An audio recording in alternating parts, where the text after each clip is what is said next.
thanks to everyone who is joining us to this FOMB webinar to discuss this very important topic and to learn about what some of the researchers in Puerto Rico and outside Puerto Rico are doing around the latest population trends, the latest migration trends, so we can all have a better understanding of where we are in Puerto Rico as far as the latest population numbers.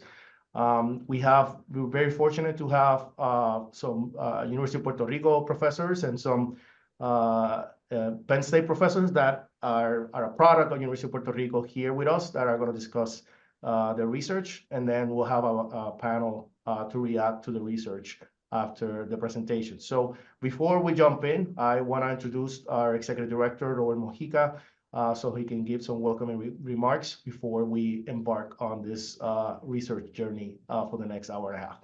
Robert? Yeah, thank you, Ronaldo. And thank you, first of all, to all the participants and everyone who's watching. Demographics and population issues are fundamental to some of the policy decisions that we have to make here in Puerto Rico, but also anywhere. There are global trends that we are paying attention to, and then that impact Puerto Rico, and there are some that are unique to Puerto Rico. These trends affect our economy, they affect our healthcare system, they affect our education system, they affect the overall budget. And getting access to the best data is really important for us to inform our policy decisions and inform our funding decisions, and to determine what we can do from a government perspective to address issues to the extent that we have to address them. For the Oversight Board, it's really important for me and for the board that we have access to the latest data and that we're able to share it publicly, have people have access to the information, and that we can apply scrutiny to that information. Hearing from local economists, local demographers here in Puerto Rico is an important part of that effort to be able to make sure that we're understanding latest trends, understanding what's being seen on the ground, and then we'll be able to use that information to update our fiscal plan and make sure we have the best and latest information. And that's why it's important that this is just one of those sessions. We continue to have them, but it's really important that we have an ongoing dialogue as we move forward. So I want to thank everyone for participating. Thank you, Ronaldo, for coordinating this. And I'm looking forward to hearing what everyone has to say. Thank you. Great. Gracias, Robert. So I'll go through the rundown for everyone's that's attending. So we will have two presentations. One that will start with Professor Hernando Matei and Angelica. And they will talk about some of the research they've done around migration patterns. And then we'll have Professor Amilcar Matos from Penn State University discuss some of the research that they've been doing with Alexis Santos, who was going to join us, but had a situation at the last minute, and his research partner, Amilcar Matos, was kind enough to jump in and discuss some of the research that he has been doing with Alexis Santos from Penn State University around population trends and demographics. So then once the presentations are done, they'll go one run right after the other. We'll have a reactory panel with demographer Raul Figueroa, Professor Hector Rios, and economist Joaquín Villamil. And we will have the panelists react to the presentations that the panelists did today, and then we'll have a discussion amongst ourselves about what does this mean for for Puerto Rico, policy implications and whatnot. So that is the rundown that we're going to have. We'll start with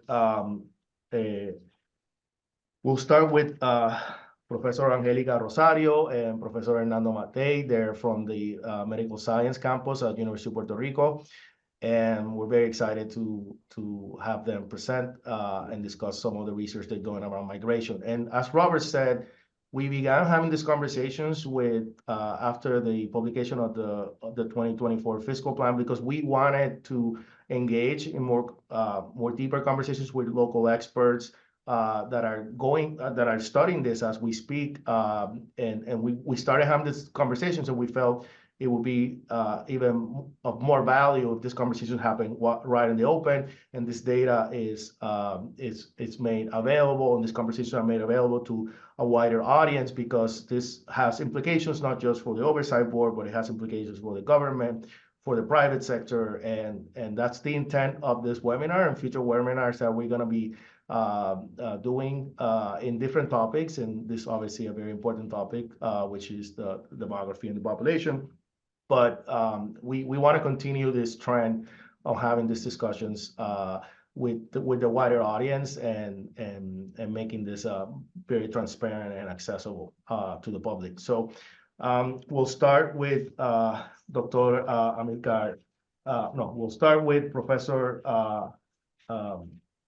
Matei and Professor Angelica Rosario Santos, and then, as I said, we'll begin with Amilcar. So, Professor Hernando and Professor Angelica, the floor is yours. Thank you so much.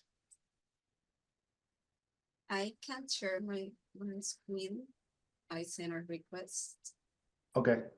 I'll get someone from the tech team to make sure that you have the ability Now to.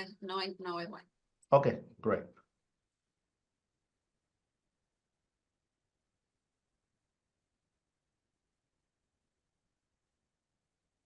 Dr. Matei, do you want to start? Okay. Well, I want to thank the Fiscal Oversight Management Board for the invitation to take part in this webinar. And today we're just going to give a brief overview of Puerto Rico migration trends since 2005. Okay, next. Okay, first we'll give a brief introduction of why we carry out this research, and then we'll talk about Puerto Rico migration trends since the beginning of the last century. Then talk a little bit about projection of Puerto Rico net migration till 2050, and then give our conclusions and some policy recommendations based on these trends. Actually, we will be using data from the American Community Survey and the Puerto Rico Community Survey. It's very important to understand that these are not the official migration estimates that the Census Bureau uses for its population estimates. So there is a slight difference, but the trends are similar. Okay, next. Okay, here we can see migration for each decade since 1899. And we can see that Puerto Rico has a clear tendency to have net migration in every decade. Just there are different time periods where there is a large increases and decreases, but Puerto Rico structurally has been losing population for the last 100 years, and it's very difficult for these trends to be reversed. And there has been a lot of talk about the high levels of migration in the last 20 years, but it's important to keep in mind that even we have had a very high net migration. It's not the highest period of negative net migration. We have that in the 50s. There was similar levels of migration with a much smaller population. So the proportional level of migration was much higher in the 50s than is right now in the last decade. One of the big concerns about the levels of net migration has been the decline in Puerto Rico's population since 2004. But it's important to remember that even Puerto Rico has had negative net migration throughout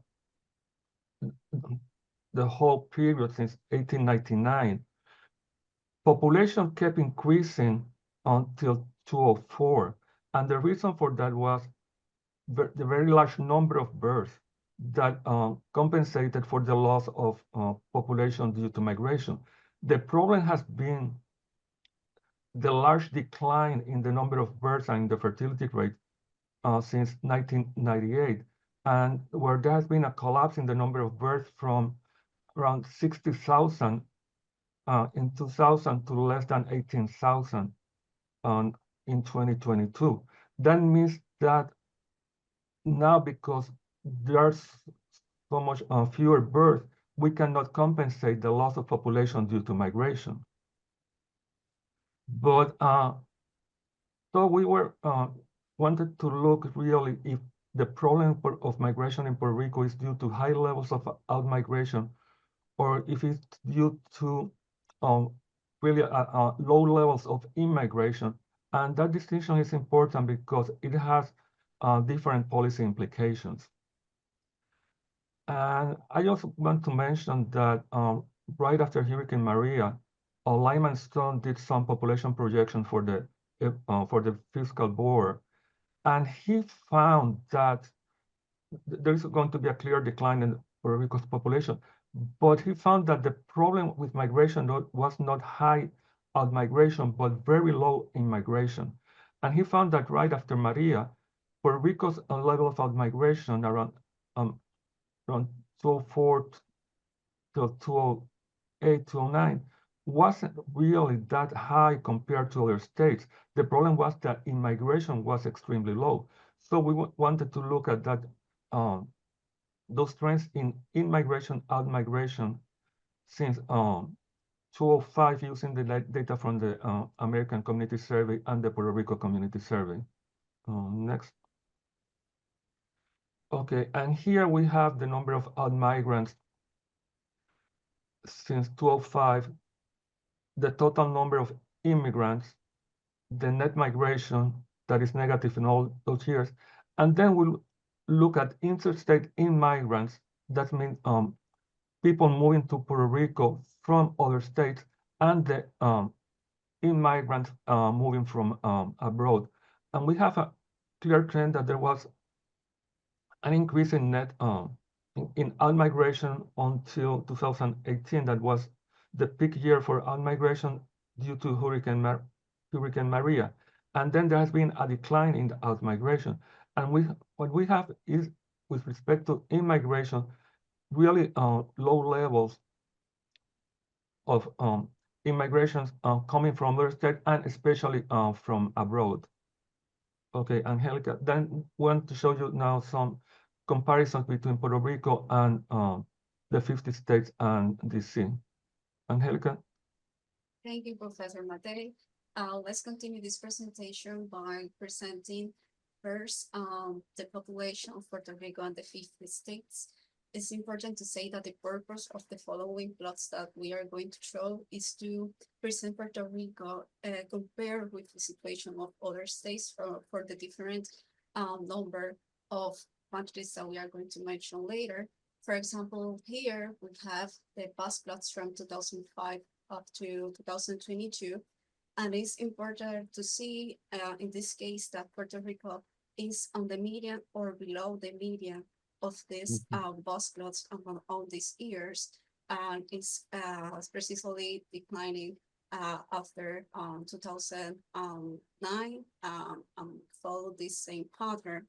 If we see this plot here is only to show this position of Puerto Rico, that is the red dot. We also have similar patterns. But it's not only sufficient to see the population, it's important to see the migration flows. So here we have the number of interstate migrants. If we see here in 2005, we are one of the lowest territories with migrants, of number of migrants, and then it continues the same behavior. And if you see this plot and you follow the time series, when you come to 2018, we are above median. So here we are in part of the states that report negative migration, but after this, we return back to values that we reported on 2006, 2007. So this is because of Hurricane Mariana and Irma, but it's not too related or expected to what we are heard from some newspapers that we have low high immigration partners. Really, we are below the median in these last years. And here we have also the position of Puerto Rico and the red dots. And now we have the other part of the story, that is the number of the interstate immigrants. And here it's very important to point out that Puerto Rico is in the very low position on this cost plot, and in some year is the minimum. So this is really an interesting topic that we need to focus on, and is the low immigration. Now we have number of net interstate migrants that uses the measurements that we have shown in the last plots. So here we can see that we, from 2005, we have many years with negative net interstate migrants. And then up to 2018 that we have the impact of hurricanes, but after that we recover to values reported before. And we are loading it. Now we have the migrants from abroad. It's very similar. We have very, very low levels of number of migrants from abroad. We are one of the lowest with this this minimum quantity of migrants. Now we have this plots, but by 1,000 population, and the change is very low. See here the same behavior in which we have Puerto Rico with all migrants. That is the focus. All migrants is too low. It increases because the impact of the hurricanes, but after that it starts decrease. And in terms of the immigrants, I think that this is one of the most important plots in which we can see that is Puerto Rico is in the minimum of each one of these post plots. So it says a lot about how we can do in order to increase the number of people that arrive to Puerto Rico and stay in Puerto Rico. We need to attack this part. And here we have the interstate net migrants per 1,000 population. And also we can see that we are one of the territories or states that have minimum values in this cases.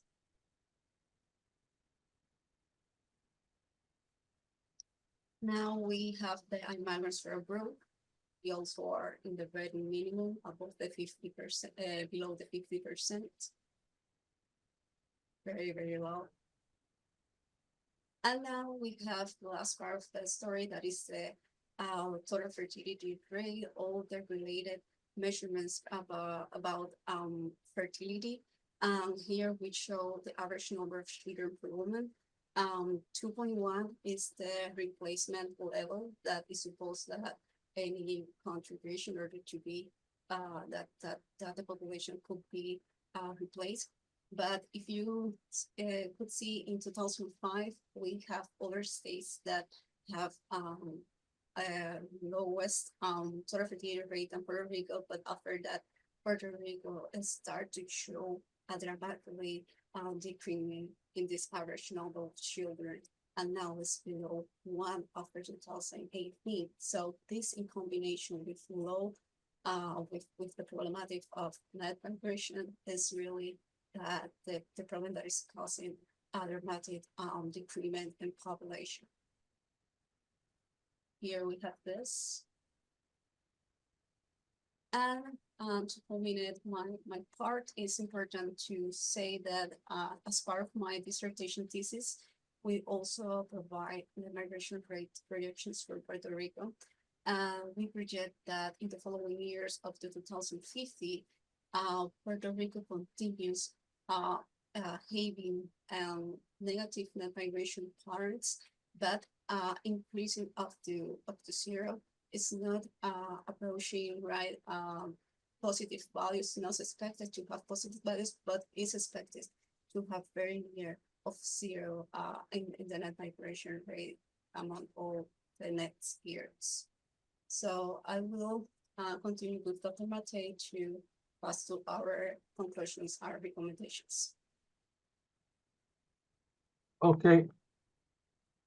It's very important, want to emphasize, to distinguish between out-migration and in-migration, because depending on what's causing the population decline and the negative net migration, it requires different policy recommendations.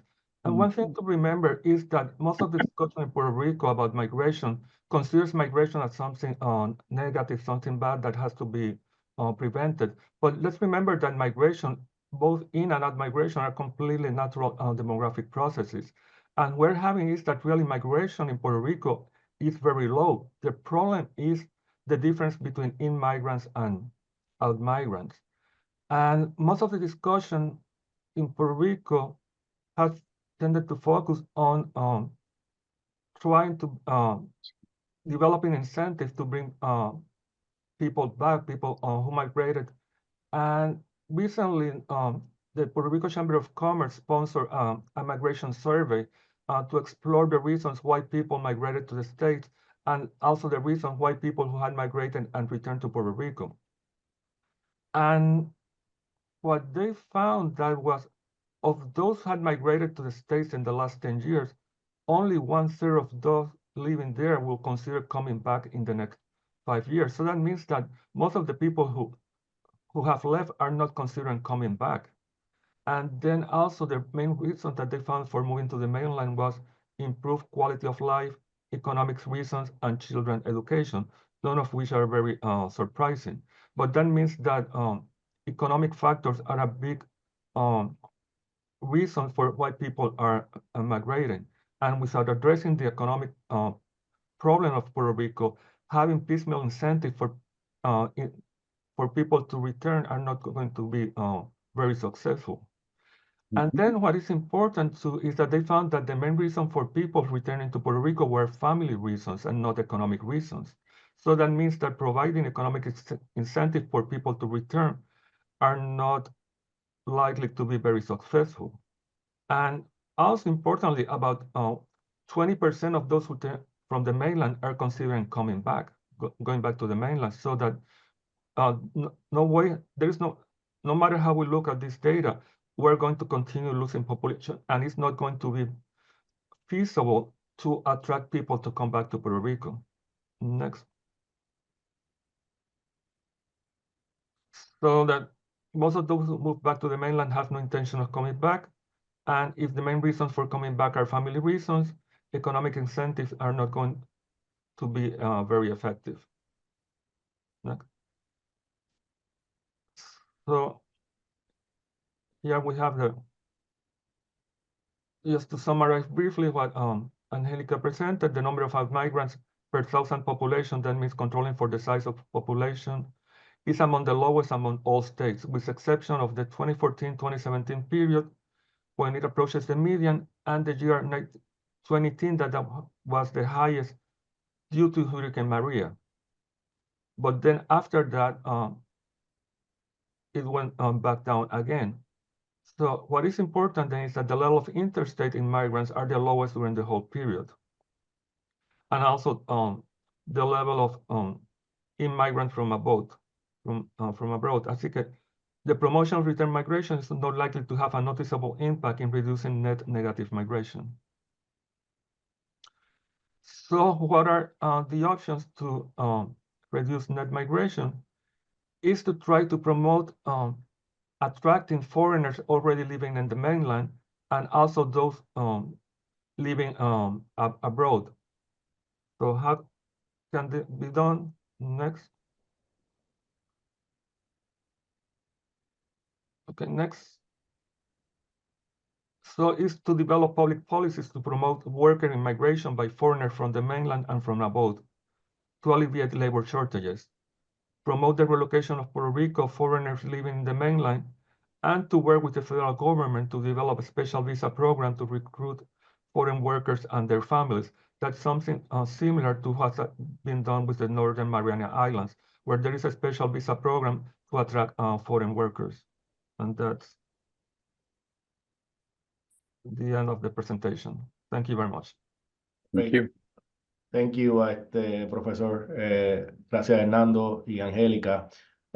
Very interesting, and we'll discuss some of your research and your tables with the panel. But it's one of the most interesting things for me from talking to both of you and looking at your analysis is how much emphasis on net migration has been people leaving the island, and you looking at the data comparing to other states.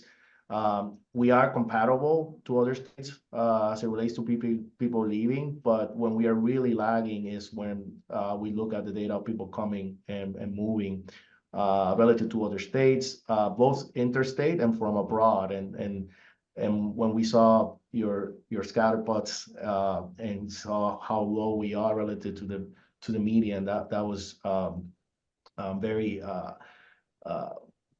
very surprising to see how far we were in those two categories. And I think that you know, this is the problem with net migration has multiple components, but you deep diving around people moving back, I think it's one of the biggest contributions of your analysis here. And we'll discuss with the panel. I know we have Juan Guillamí as an economist to see what does that mean for the economy, and what does that mean for other policies like health and education. So we'll have a chance to discuss this stuff with the panel, but we want to go ahead and move to the second presentation, Amilcar.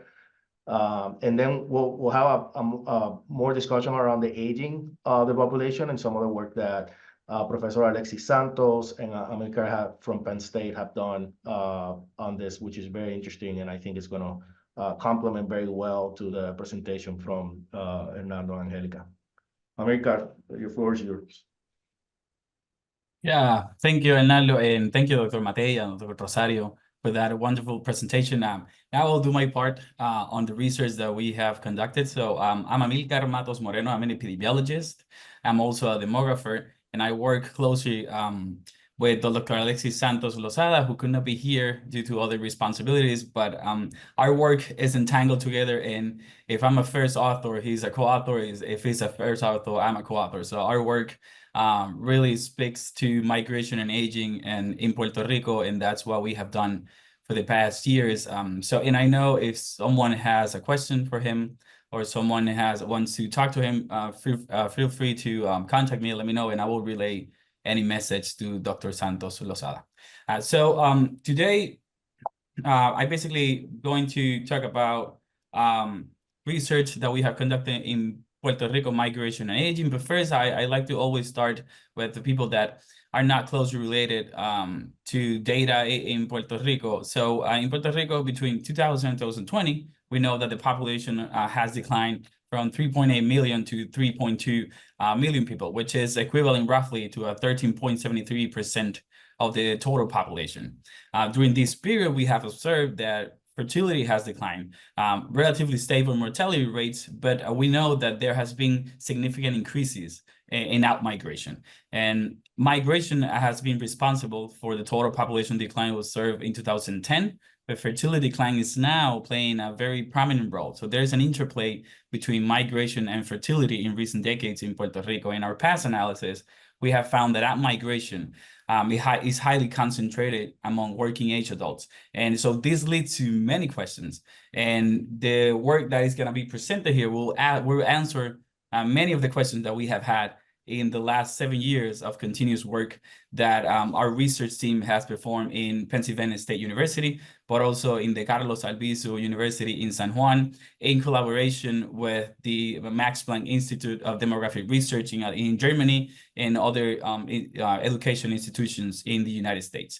We will focus on findings related to demographic aging in Puerto Rico, but I'm also an epidemiologist, so the work that I do, the work that I publish is heavily concentrated on the effects of migration and aging and the effects of migration on the health of older adults. So if anyone is interested in looking at the health consequences of out-migration in Puerto Rico, can go into the same articles that delve into the consequences of the health and well-being of older adults and migration.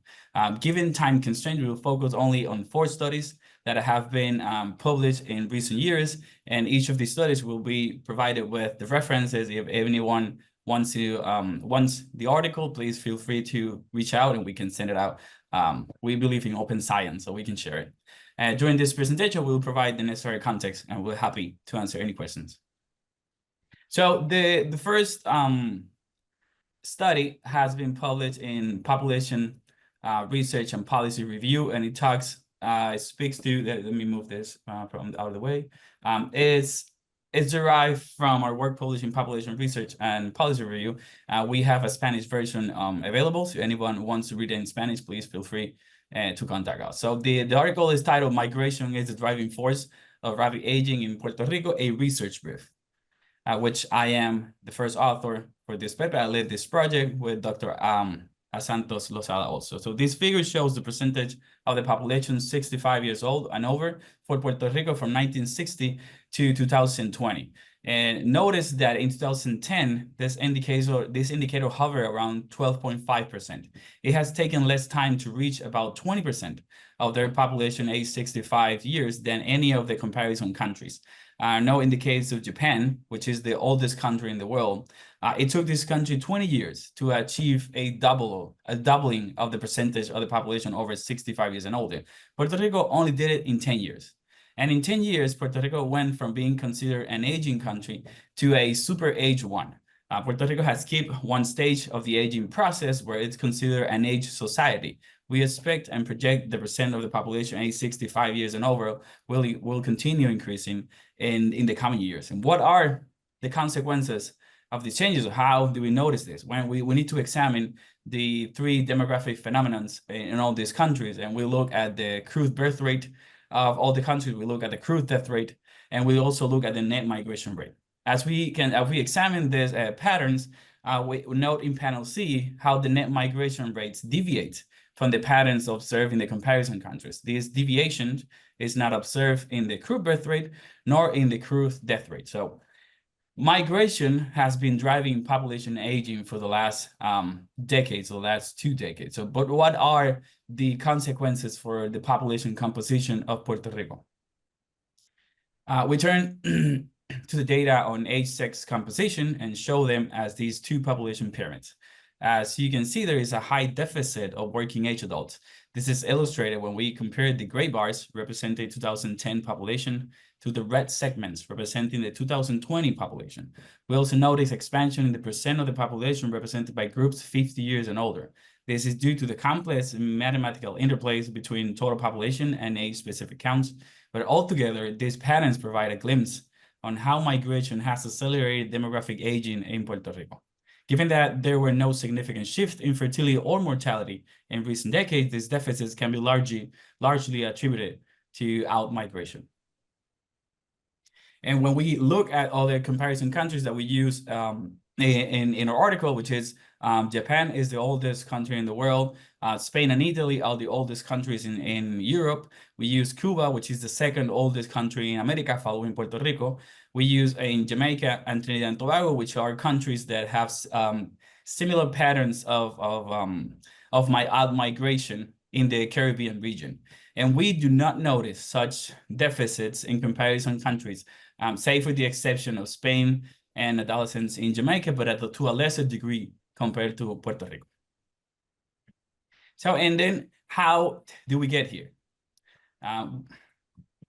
We look at this work was led by Dr. Santos Lozada, which was published on the Population and Environment Journal. It's called Puerto Rico Exodus, Long-Term Economic Headwinds Prove Stronger Than Hurricane Maria. This work conducted within our research team has examined the complex relationships between environmental and economic shocks and population size and migration for Puerto Rico between 1990 and 2020. This graph presents the population size as the solid blue line, corresponding to the left axis, and the employee population as the red line, corresponding to the right axis. As you can appreciate, the population of Puerto Rico increased during the 1990s, even when numerous environmental events impacted the island. See the vertical lines denoting Hurricane Hugo, Hortense, and Georges.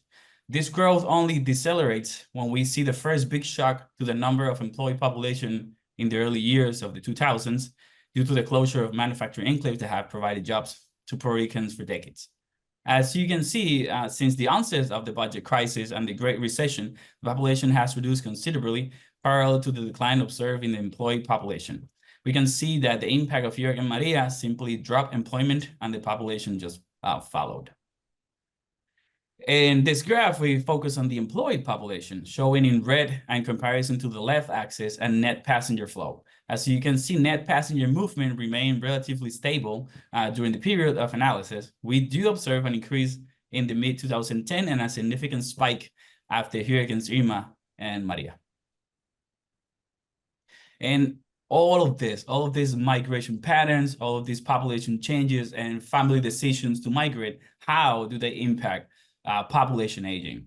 And this question was explored in the Journal of the Gerontologist, which is the flagship journal of the gerontology field in America. And we were gracious enough to be able to publish the first international spotlight for Puerto Rico, where we highlighted aging in Puerto Rico, not only the demography of aging in Puerto Rico, but also the epidemiology of aging and how migration is impacting the health of older adults on the island. And this article is called Aging and the Left Behind, Puerto Rico and its Unconventional Rapid Aging, which was led by myself, but it was done in conjunction with Viviana de Jesus Monjes, which is a demographer from Puerto Rico also, Dr. Alexis Santos Lozada, and other collaborators from University of Michigan and Penn State University. So we have to study how Puerto Rico compares to other countries. We have studied that and how different shocks have influenced population size. But now we set out the field to conduct a comprehensive analysis of demographic aging in Puerto Rico. Just focus on the changes that Puerto Rico have experienced in the last 2 decades. This figure is quite revealing. In the first panel at the top, you can see that while the population reduced in size since 2000, the population 65 years and over, represented by the Black region, increased. So consequently, and in line with the population pyramids we presented before, we see an increase in the percent of adults aged 50 plus, 65 plus, and 85 plus in panel B. In the panel C, which is the old age support ratio, we shows that how many older adults live in Puerto Rico in relation to 100 working age adults.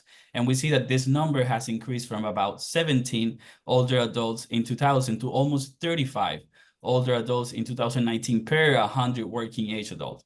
And this is a combination of the increased number of older adults coming into age, but also the reduction of working age adults due to outmigration. And these figures, and I know demographers, we're in love with population pyramids, and so we have to show the history of it. So if we look at the population pyramid of Puerto Rico since 1930, in 30 years increments, so in 1930, 1960, 1990, and 2020, you can see we had a population pyramid into the 1990s. However, in the first 20 years of the century, we have lost that pyramid.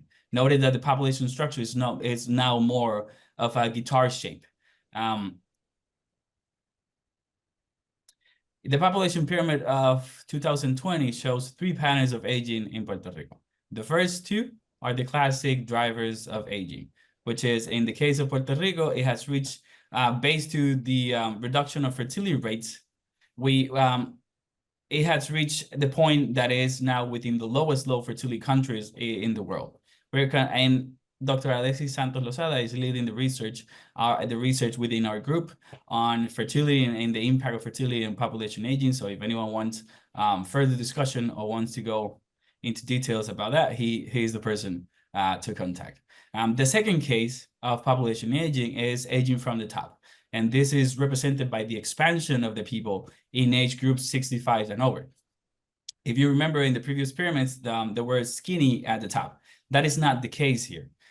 Finally, the pattern we have uncovered is the aging in the middle. Note the significant deficits, which makes it into a guitar shape. We call this aging through compression. Informally, we think of the population being like a water bottle, that it's being squeezed right in the middle. The escape of the water will represent actually the out migration.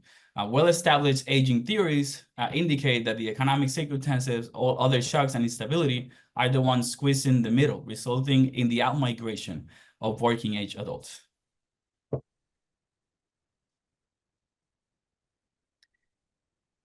And this, the patterns we explained in the previous slide are better illustrated in this figure. We forwarded the population from 2000 to 2015 and held migration at 0.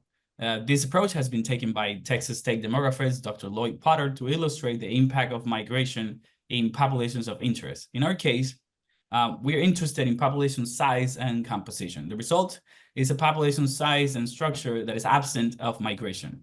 In this figure, the gray bars are the official estimates for 2015 produced by the US Census, and the black segments are the population without migration from our forwarded population. And we want to call your attention to the big differences observed in the base and in the middle of the pyramid. This actually reinforces our main takeaways that at least for the first 15 years of the era of population decline, migration has been the driving force of accelerated demographic aging in Puerto Rico, with fertility playing a smaller role. In our published work, we call attention to monitoring efforts that were enacted through the Demographic Challenge Act, la Ley del Reto Demográfico. We also call attention to 5 pressing issues. First, the expected source of caregiving and social support are the working age adults, those who are no longer around. We're conducting work to study this family dynamics in our future works. We have received a grant for the next 5 years to study family dynamics within kinship networks in Puerto Rico, Mexico, and Costa Rica, using migration as the reason for that changes in family dynamics. Second, we call attention to financial insecurity in late life. Access to healthcare constitute the third major area worthy of attention, and we speculate that it may be possible that Puerto Ricans may return to Puerto Rico after living in the US for the majority of their economically productive years. And if this happens, patterns of demographic aging will accelerate slightly. Finally, the impact of austerity measures and government reforms on population well-being. This also includes pension reforms, which have direct impact on individuals and the overall economy. And so for our latest work, we look at different scenarios in Puerto Rico in demographic aging of the island. The final study explored patterns of population change in terms of population size and age composition. We produced a series of counterfactuals, or you can call it what-if scenarios, to try and obtain a glimpse at the population that will have materialized in Puerto Rico if the 2005 economic shock had not occurred, or if its effects were short-lived. This work was presented at the 2024 Southern Demographic Association, and I'm happy to mention that it won the E. Walter Terry Award for State and Local Demography. That's the most prestigious award in applied demography in the US. And go right into the figure. So in this figure, we first compare the accuracy of our model for 2000 and find it to predict the population relatively well. We see that in 2010, there are noticeable deficits in the working age population and in the base of the pyramid. Now notice the difference between the red and the blue lines. For 2020, we see the emergence of more deficits in working age adults, but now the gap between the projection and the decennial count in pink is most noticeable. And now, using the what-if scenario, we ask how would the 2020 population would have looked if the migration wave was short-lived. This is presented in model 4, the left graph. If that were the case, the population pyramid will have remained so, and some shrinking will have been seen in the base. It will not be as small as it is in 2020. In panel B, or model 5, we focus on the population if the outmigration wave never occurred. Notice there is a larger base in the population and larger working age adults. This supports our assertion on the role of the 2005 economic shock and how migration is concentrated on more working age adults. Little to no differences are observed in the population 65 years and older, as we know there is a very minimum number of older adults who migrate out of the island. Mhm. And for our final section, I wanted to just summarize what I have presented here. And so measuring how migration has transformed social support networks and in Puerto Rico by reshaping family networks is our next step. As I mentioned, we have received funding from the National Institute on Aging for the next 5 years to work on kinship models for Puerto Rico, Mexico, and Costa Rica. We also are conducting analysis of family transformations and family policies in Puerto Rico. Dr. Santos is working on analysis of demographic trends and population dynamics from 1990 to 2020. And he's also working on the analysis of fertility transition in Puerto Rico. And I always like to mention that go beyond the numbers and start untangling consequences of increased out-migration and accelerated demographic aging in the individual's daily life is our ultimate goal for all these projects. Key facts and elements that we believe we must raise a couple of important elements. Dealing with population decline will take time and multiple policy intervention. There is no silver bullet. The transformation of the circular migration flow observed historically is substituted by reductions in return migration. This has led to a very prominent role of out-migration influencing population size. This out-migration does not occur in a vacuum. Our findings suggest that population size is highly influenced by economic circumstances and shocks. Any efforts geared to deal with these issues should foster economic stability, lead better employment with living wages, and improve standards of living. We also must underscore that Puerto Rico is limited on the policy side as we do not control migration policy. Thus, we're not able to issue some proposals that have been attempted in other settings, such as the Worker Visitor Program, among others. And to wrap up, we want to leave with 3 pieces of information to think about. First, Puerto Rico, it's aging at an accelerated rate, and the patterns observed in the island are unique when compared to other settings of the world. Second, migration was and continues being the main driver behind this accelerated aging. The reduction of fertility rates are now playing a more prominent role in the acceleration of demographic aging. And finally, we project that these patterns will continue into 2030 if no major changes are observed in the demographic dynamics. And I want some disclosures just to mention that all the work that has been presented here has been funded by the National Institute of Health, the Population Research Institute of Pennsylvania, and the Center for Healthy Aging, but also the Carlos Albizu University in San Juan. Thank you very much. Great. Thank you. Gracias, Amilcar. Very interesting information. There's a lot. We will talk to the presenters, both Professor Matei, Angelica, and Amilcar, to see we can share some materials with the attendees after the webinar, because I know some people have been asking for that. So we will get back to everyone that registered with information that you saw today. Because I know, I mean, there's enough information here to be for 5-6 hours, but for the interest of time, we were trying to be efficient with that. So there are some questions on the Q&A, and I will get through some of them through the panelists. But before we do that, I want to first get some reaction from our panel.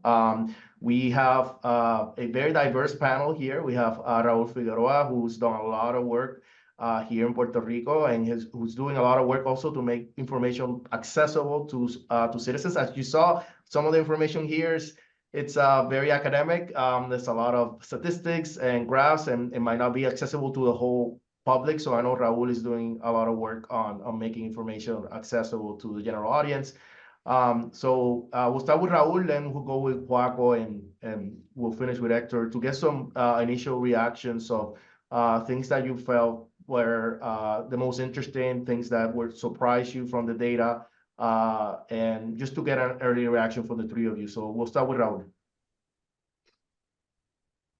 Good morning, everyone, and thanks, Arnaldo and the Oversight Board for keeping the topic of demographic present, because it's a really important topic to discuss.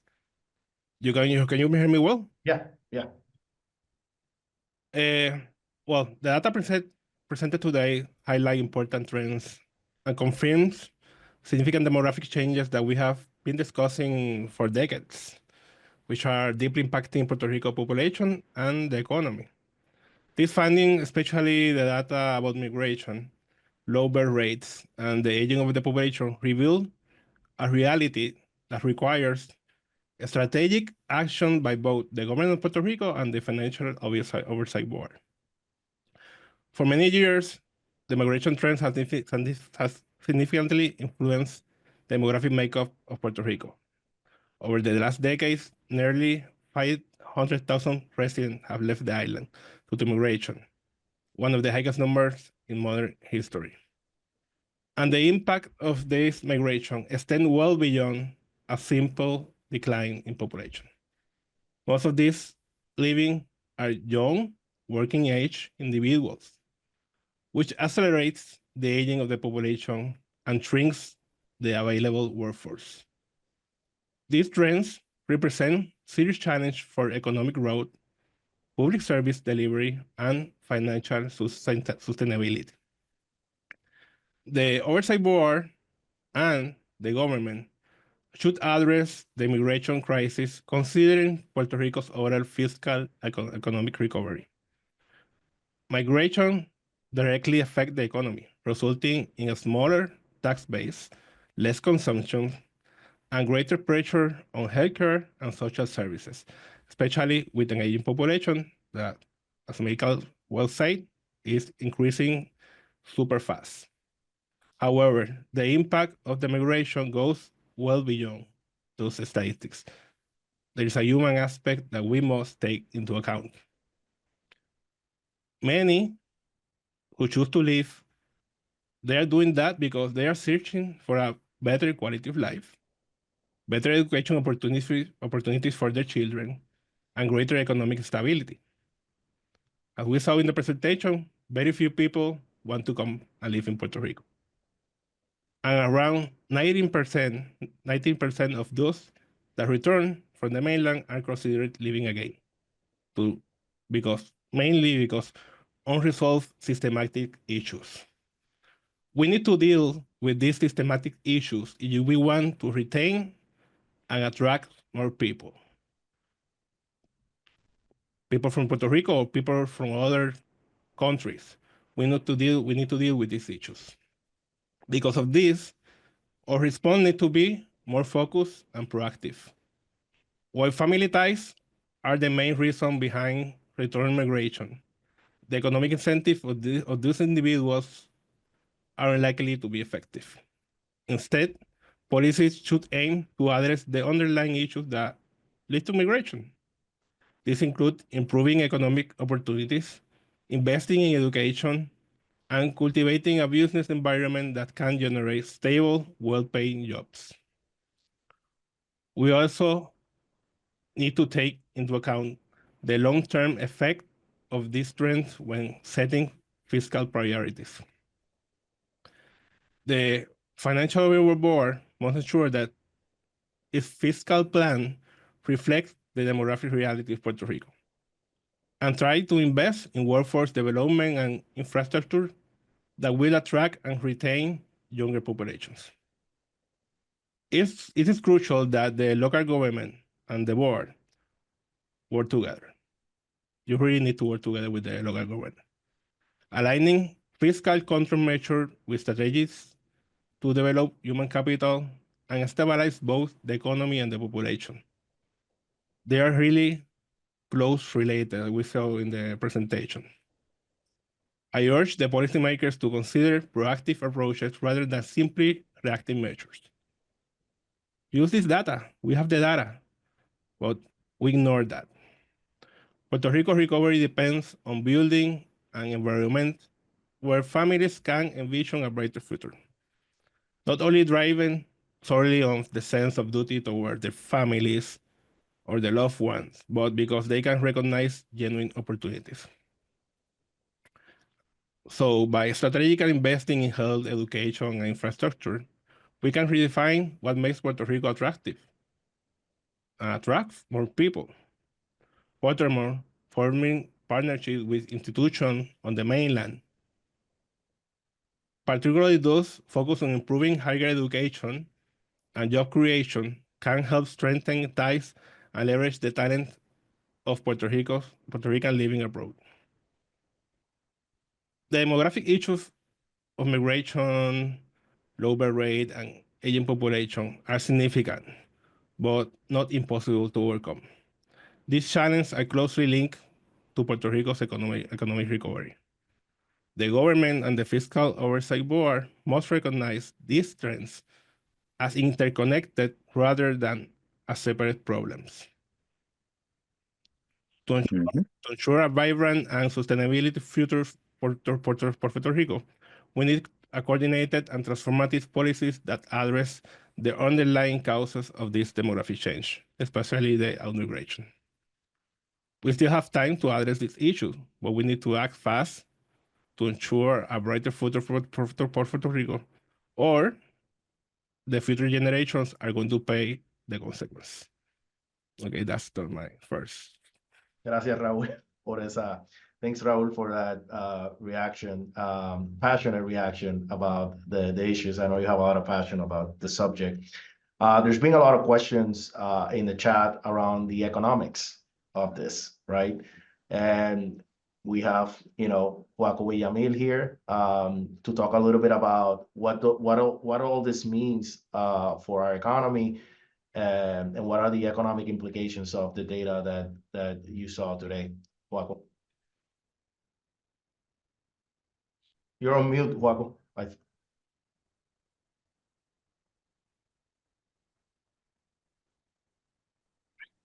Okay, There you go. now you can hear me, I hope. I mean, we've been served a banquet. I mean, this has been wonderful.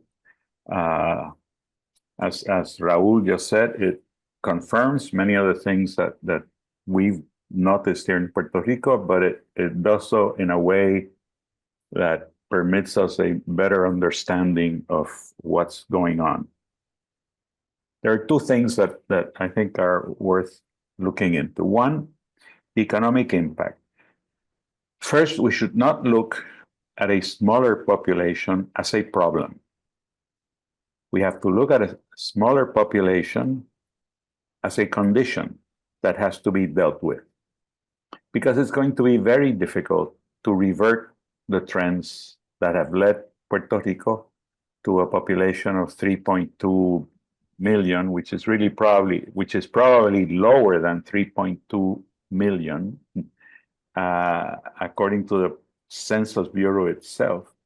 And we have to look at that as a condition that we have to deal with. It's not throwing our hands up in the air and say, we're in a mess because it's going to be a smaller population. No, it's not. We can do that. We can handle that.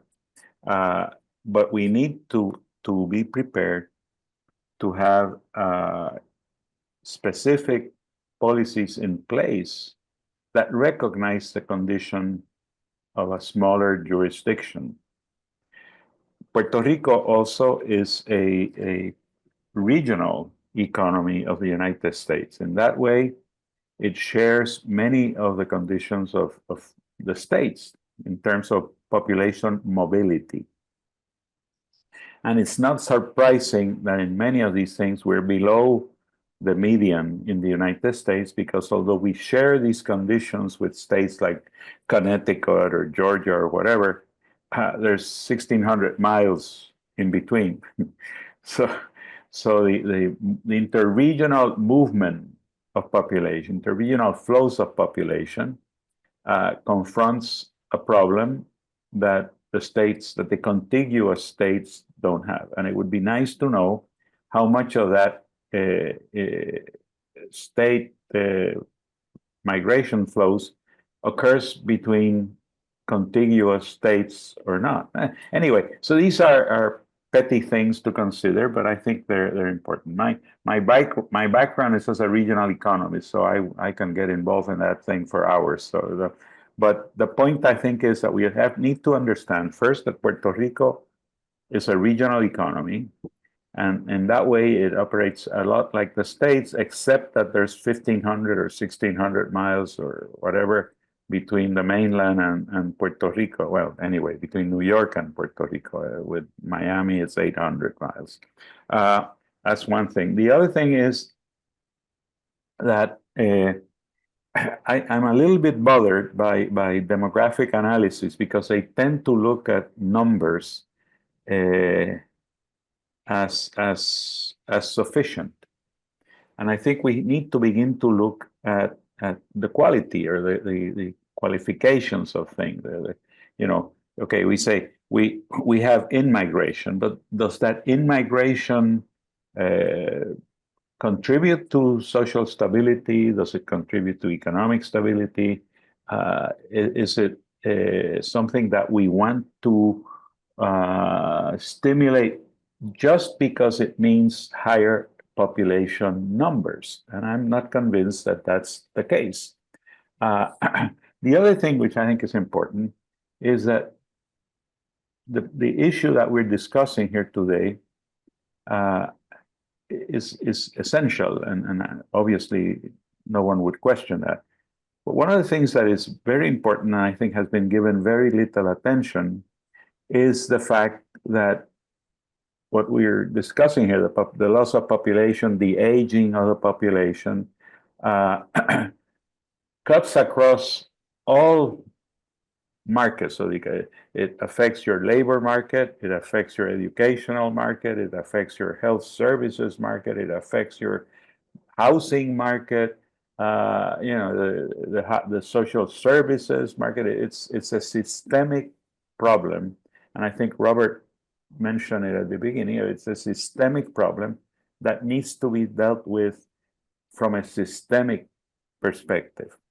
I've said a number of times, many of you probably heard me say it, is that we tend to be tactical and we tend to be punctual. You know, we come up with an issue, we deal with that issue, but we do not insert it in a systemic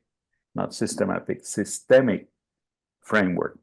And we tend to be tactical, but we are not strategic. And so we need to move from a tactical, in some ways, and punctual way of looking at problems like the one we're dealing with here, to one that emphasizes basically a strategic outlook and a systemic outlook. Understand what the underlying Puerto Rico conditions are of Puerto Rico's economics, social situation, etc. The other thing which I think is very important, and I think Raul hinted at it, is the fact that we do not have two things. We do not have a policy on human resources or human capital or population, you can call it any way you want, that brings together all the issues, all the drivers of what we've been discussing here today.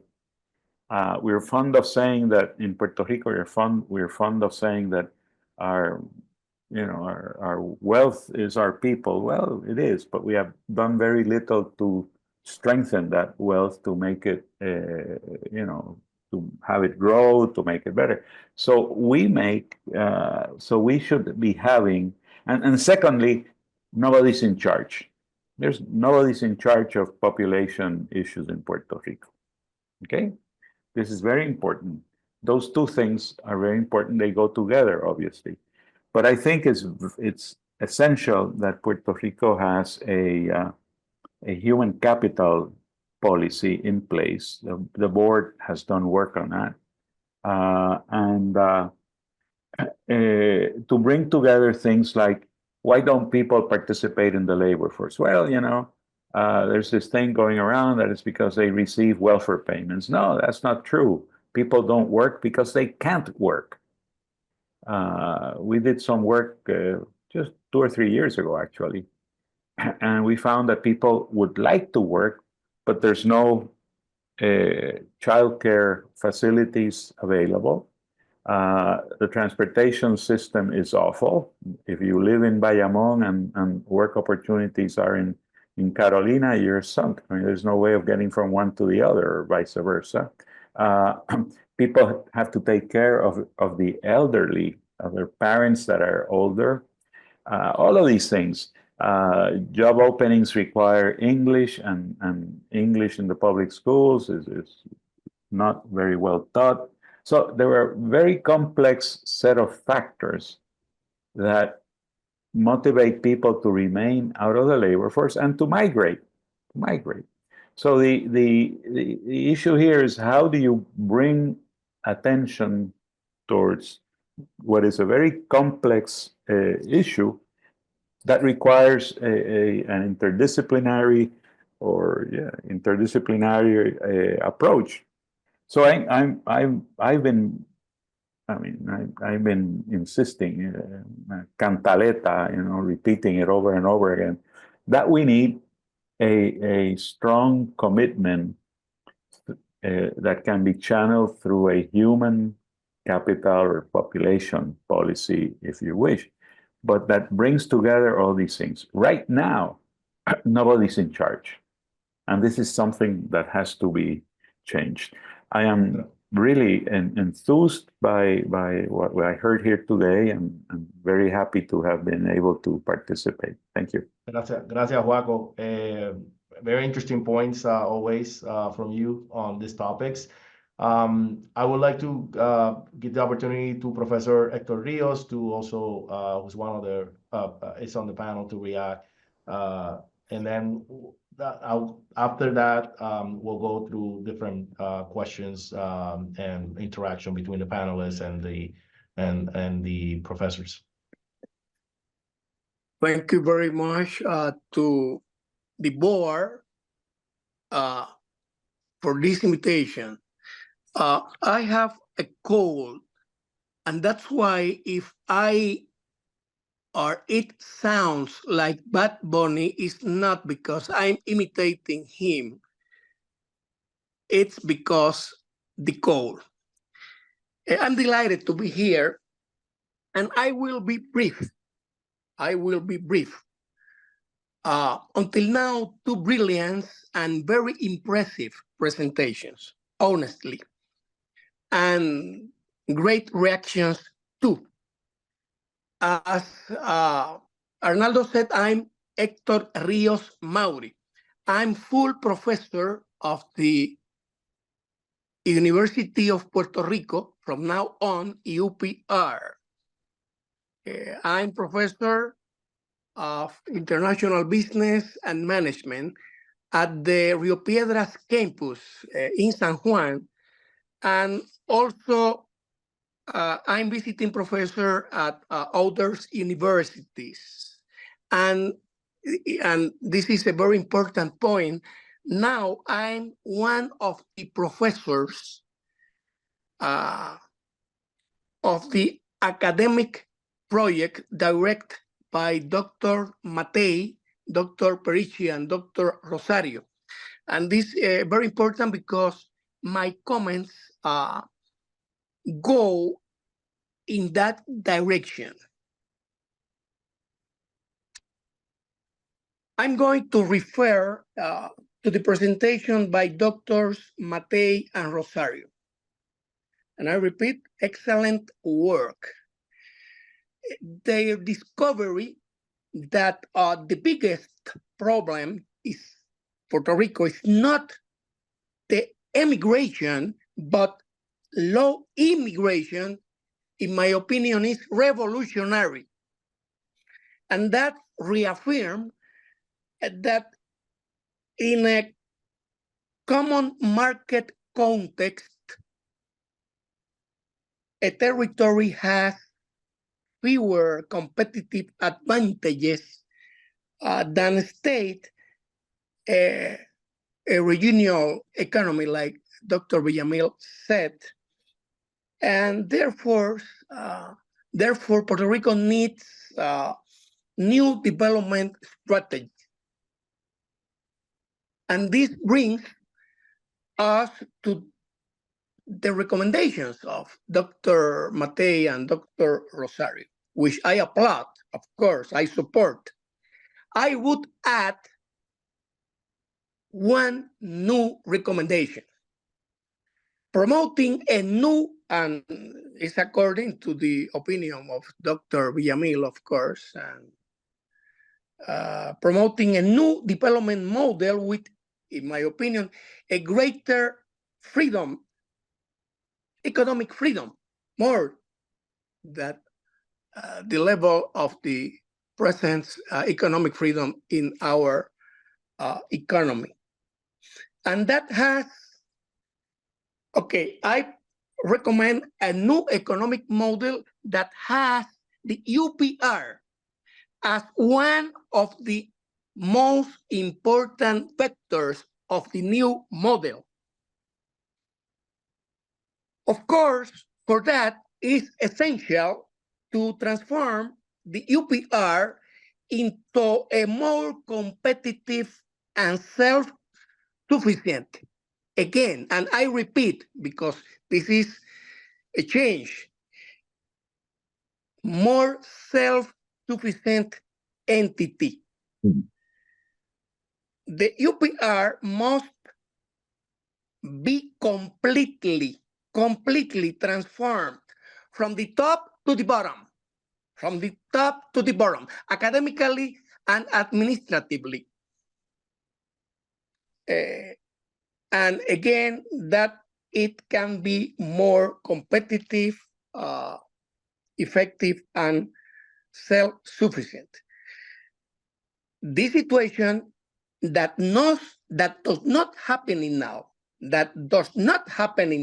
because at the present, the UPR is totally dependent on the state. And by the way, a bankrupt state. Finally, some strategies that the UPR can do to generate a more effectiveness and more income are the following. First one, create university companies.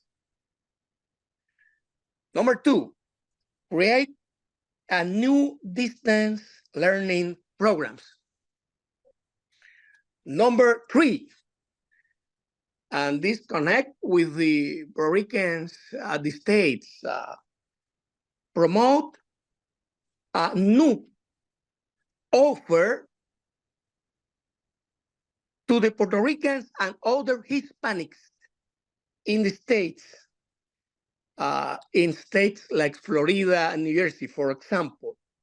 Number four, establish alliances with Latin American universities to offer joint programs. And number five, offer government support services to the agencies. In my opinion, the transformation of the UPR is essential as an answer to the demographic challenges that I discussing today in this important seminar. Thanks a lot, and I'm ready for the discussion after my presentation. And again, I'm delighted to be here. This is a very big privilege for me to be part of this event. Congratulations to the board, to Arnaldo, and to Mr. Mojica. Gracias, Hector. I wanted to give a chance to the panelists, to Amilcar, to Angelica, and to Hernando to maybe react to some of the comments that Joaco, Raul, or Hector made. Give you an opportunity if there's something that you want to address from some other comments. Go ahead, Dr. Rosario, go ahead. Thank you. Well, I want to say that I agree with some of the comments that you have saying right now, but it's important to mention that it's a distinction between the problem with the decreasing the population and the problem with the composition of the population. It's a different topic. It's a different problem because we can have a population that is very similar to the population to the 1980, but it's not the same composition. And this is the very important problem, the composition of the age composition of the population. So in order to implement, in order to think about public policies, it's important to say that it's not the same age composition. We could have 1 million people, if we have a good pyramid, it's great. But if you don't have a good pyramid, it's not working. So it's important to say, to understand that the composition, the aging composition is very important to talk about demographic policies. Another thing that I want to say is that we are talking about some public policies to trying to work with migration, but we are not talking about public policies to be prepared for what we are going to have. There is a lot of people in aging ages. So it's important to be prepared to have public policies also to mitigate the actual situation and the aging that we are going to have in Puerto Rico. So I think that is another a way that we need to attend, that is how can we prepare for this. Right. Amilcar, you were gonna say something? Yes, I wanted to refer to some of the comments, and I appreciate all your comments, and yeah, I agree. The presentation has been wonderful, and having the time to talk about this while we work a lot on this is wonderful. I wanted to mention that I agree with Dr. Joaco Villamil. I agree with your comments absolutely.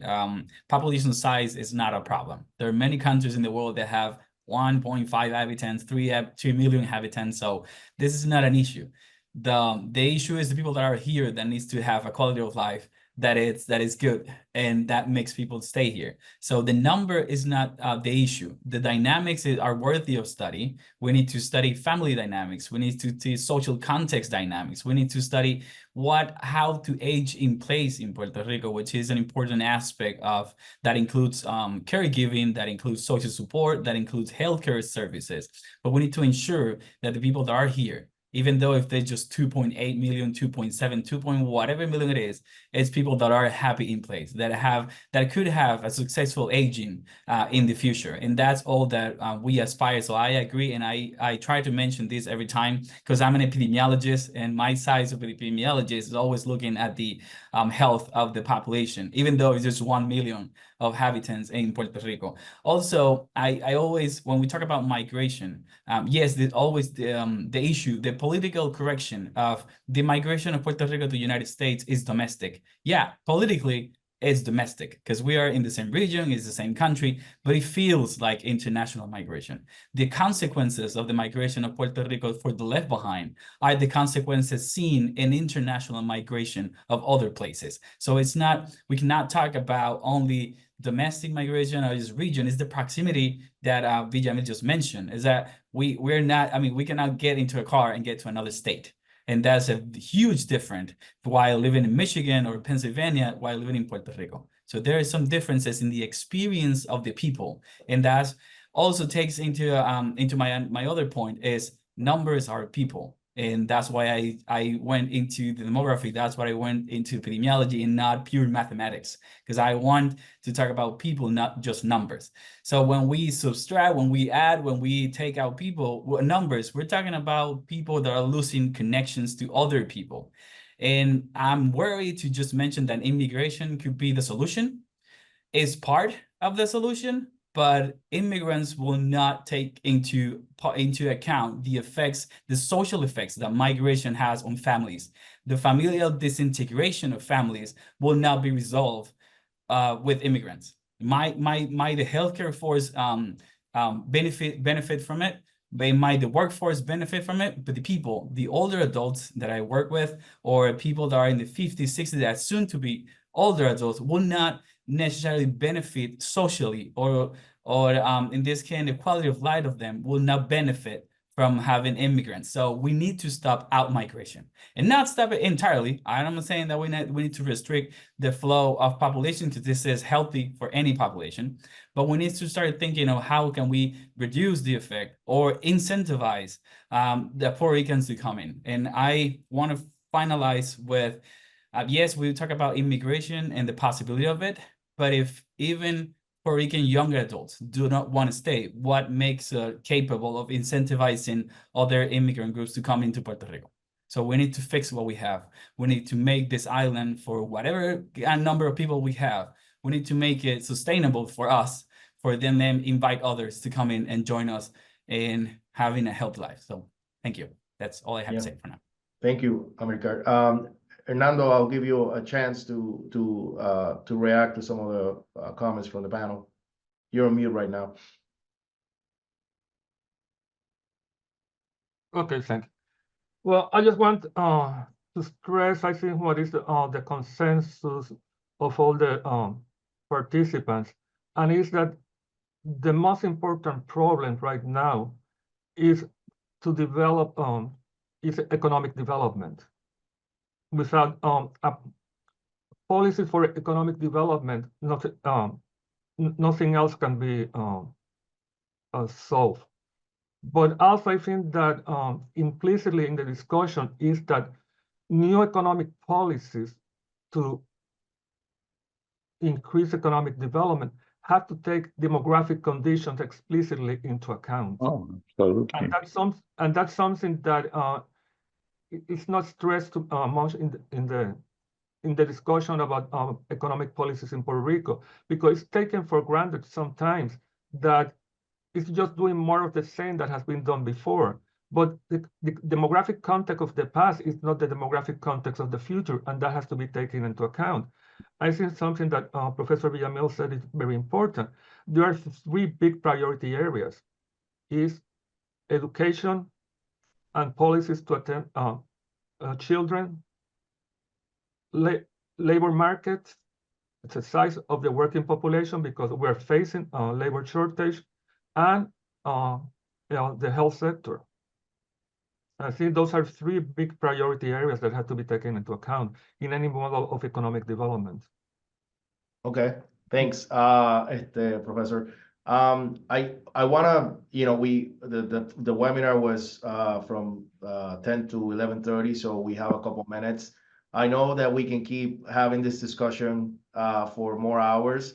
And this is not the last time. I mean, I think that we had a pretty good participation and many people excited about having these conversations out in the open around economic development, around demographics. So this is something that we're going to keep doing, and bringing experts and bringing other voices that are doing a lot of work on the ground to not just have discussions with us at the board, but have discussions where more people are involved. So I'd like to give Robert last words before we wrap up. We will provide materials to the attendees. I know a lot of people have been asking. And we'll provide contact information for the professors, just in case someone wants to contact directly the professors to have more discussions with them on this topic. So Robert, I'll give you some opportunity to sort of close with some last words. Yeah. Just want to thank everyone for participating. This has been a very insightful discussion. It was very informative, and from everyone that participated in different perspectives. And I think this is not the beginning, but it's part of a process of actually engaging and getting more information so we can use that to inform our fiscal plans and the policies going forward, right? We're at a turning point here, and getting to the next level of data to understand what the causes are, and if there are things that we can do. And Falco, I heard you as well, right? There's a certain reality to some things. So there are some things that we might be able to impact. There are some things that you're not going to be able to impact over the short term.